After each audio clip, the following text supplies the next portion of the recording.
This video is for people born under the Sagittarius sun sign. Hi, my name's Desiree, and I am the owner of Burning Waters of the Moon Tarot. Here we like to focus on healing our shadow selves and working on those hard aspects of what it means to be human. So let me start by smudging my space. I've been doing several readings today, and I just want to clear the air, the energy, my mind, my space with a little bit of Palo Santo. This is a good clearing smoke, I find. It helps to clear a hard day. It helps to clear energies picked up outside from crowds, from people with bad attitudes. And it smells delightful. I think it's great. It is so good. Only thing is it's hard to get it going, and then it's quick to extinguish itself. So that smoke will extinguish itself in just a moment, and I am going to light an incense. And I believe smoke helps to open up communication ways between the realms, and I communicate with my ancestors,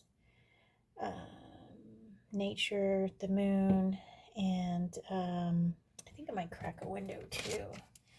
Just crack this window. I'm gonna move this over here. Okay.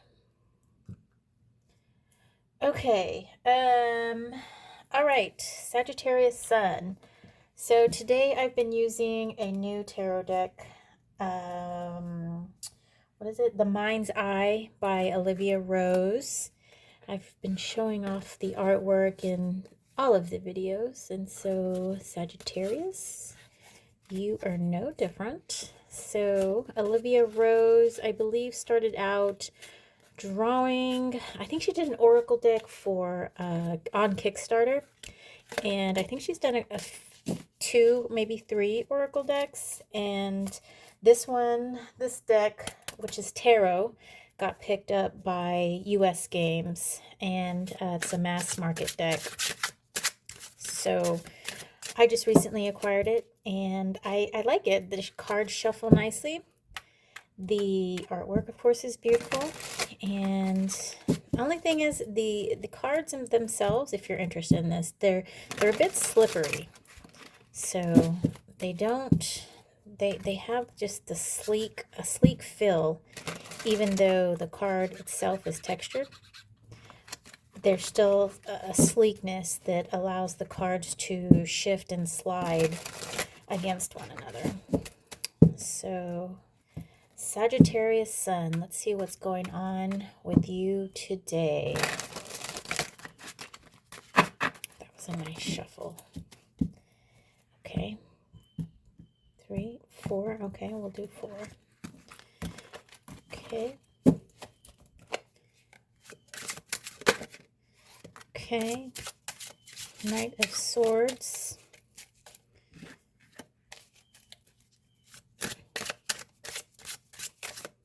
Ooh, see? They slip.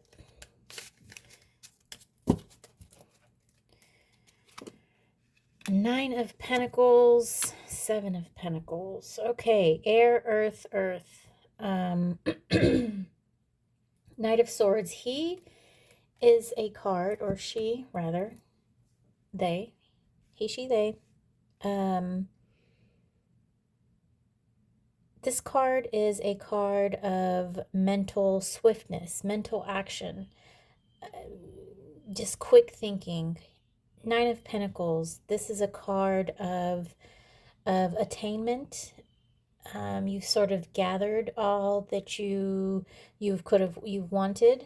Seven of Pentacles. This is a sort of a harvesting card.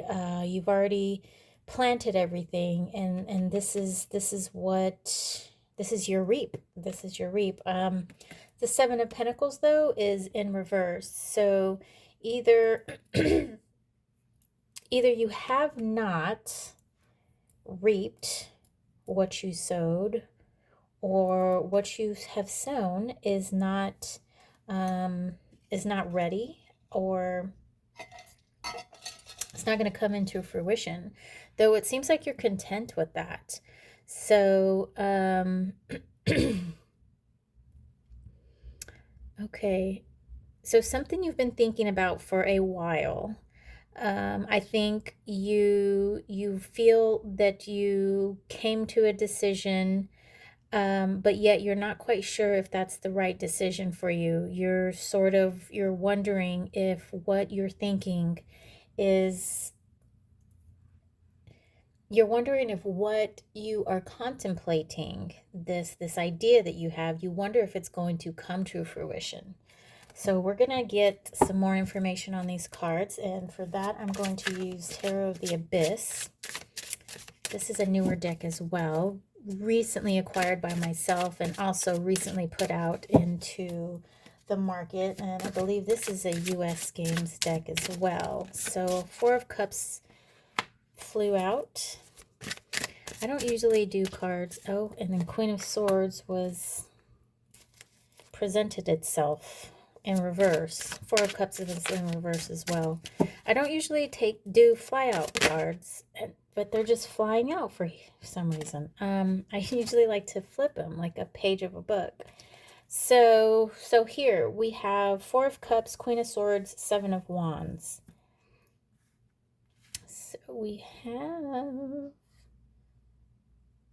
okay, so this decision that you've made, or that you're making, that you're contemplating, it's you have not decided yet. You're not ready to take action on this. And let's find out the reason. Why don't you want to take action?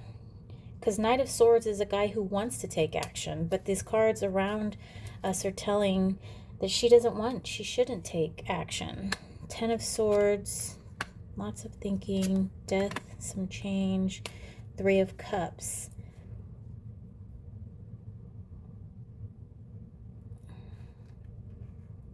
Okay, so you have been in this situation before. You've been in this mental situation before, this mental state before. And you're wondering if you take road B, how that's going to change. And I'm thinking what you need to do is actually take road B. Eight of Cups, Five of Swords, Seven of Pentacles. Now these are all in reverse as well. So let me take a minute here and look at these elements that are related. So fire, water, air. Okay, so let me tell you what I'm thinking here. So we have water, air, fire. Here we have air, water, water. Here we have earth, air, water. So okay, so there's lots of emotions tied up in this. There's lots of feeling, and so what's keeping you from actually pulling the trigger on this decision is that you're not one to follow your feelings, right? You're Sagittarius, okay? Well, Sagittarius, they're very, very passionate, and they've got that bow, and so they're sort of quick to act, but yet you are air action, so you like to have a calculated thought. Not a thought. You like to have a calculated course of action is what it is. And your calculated course of action is not, it's not there. It's not clearly defined, is what we're seeing here by the Seven of Pentacles, because you should be able to be reaping right now. You should be able to take that harvest and be enjoying it.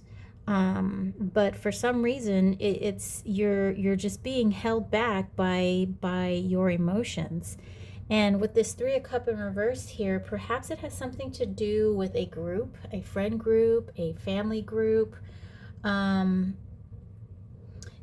Death card being down here, Death is not necessarily a bad card. It is a water card, but it's a card of change. And when something dies, it makes room for something more. It's if we can think about it, how nature renews itself. When a tree dies, it begins the decomposing process, in which mushrooms spring up from it and they start decomposing, and then we've got all the little eaters and they start eating. But from this dead tree, they are getting food, they're getting nourished, and they're eating, feeding their offspring, or if they do that, insects generally don't.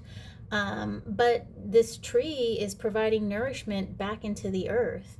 And so though the tree ended, there's new beginnings that are going to be sprouted all around. Once that canopy is gone, now sunlight can get through and more vegetation, perhaps another tree can sprout up. Sunlight can finally reach that floor that hasn't seen sunlight in so long because of the leaves, the foliage, the canopy. So like I said, death is a card of change, and I rarely does it ever mean physical death in the tarot. But this is a card of change, and what I'm seeing here is there needs to be a change in your thinking. So you've thought it to death. Like, you've literally, all these swords represents, the time that you've thought, and it's just, it's killing you. I mean, metaphorically and literally, I'm kidding.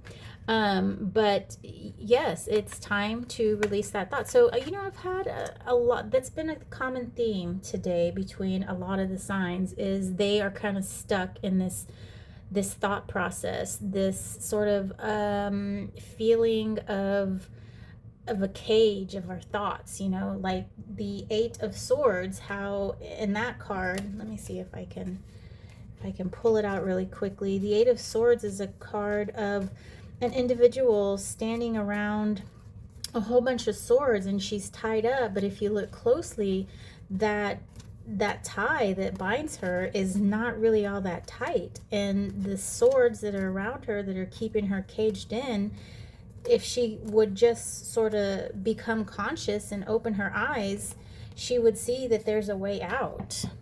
Okay, so Tarot of the Abyss is not the typical RWS deck, but you see how loosely this is tied around her. She has a blindfold on, yet her eye is closed. We do see her third eye open here. So perhaps she's being cognizant. Perhaps she's aware that she can come out of this. Perhaps walk straight out. And so that's kind of the theme that I've been seeing today with this thought pattern that's sort of keeping people bound. And I see the same thing with you. I need to look at the astrological aspects and see what the stars tell us, because it could be that there is maybe something. Mercury, Mars is, no, not Mars. I just need to look. Perhaps I'll make a video on that. But, or you can do that yourself. See what the astrological aspects are and see how it relates to your birth chart, and see what sort of thinking planet is affecting you right now, is being affected by you. I know, I believe it's Jupiter or Saturn, one of those are one of the big thinking planets. And Saturn, or was it Jupiter? Saturn was close to the moon several times, and I think it's close. Yeah, you can even see it in the sky where I'm at. I'm in the southern United States. So Anyhow, I am going off on a tangent. So that's what I have for you. I believe you need to sort of release yourself from this mental prison that you've created for yourself, so that you can reap your benefits here, and you can turn this Seven of Pentacles right side up. So thanks for watching, and I'll see you in next video.